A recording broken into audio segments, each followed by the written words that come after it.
Ilo mfanekiso osabalele ezinkundleni zokuxhumana usukhulile ekutheni kube nokuphawula kwabaningi. Lapha bekunomshado wabathandanayo bobulili obufanayo. Owabe engumethuli wezinhlelo emsakazweni uKhozi FM uNgizwe Mchunu uphawule ezinkundleni zokuxhumana egxeka lesenzo wathi laba abaxolise ngokugqoka imvunulo yakwaZulu. Abanye sebemgxekile ke uMchunu bethi usabalalisa ukucwaswa kwamalungu eLGBTQI+.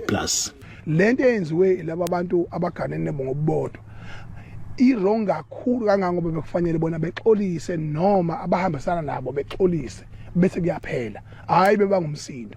Uma ebuzwa uMchunu ukuthi ngubani umnike igunya lokuphawula ngalokho uthe yena waqokwa isilo uMisuzulu kaZulithini ukuba abe ngabanye abaqoqozela isiko lakwaZulu. Nami bengiveza ulaka lwami njengomzali na njengomholi ongaphansi kobuZulu nangaphansi kwendlunkulu kaZulu owakhonjwa isilo ukuthi ngikhuze umhlola ukuthi kwenzakalani ezweni sakhile nihlola mhlola muni jama kuzeliwe.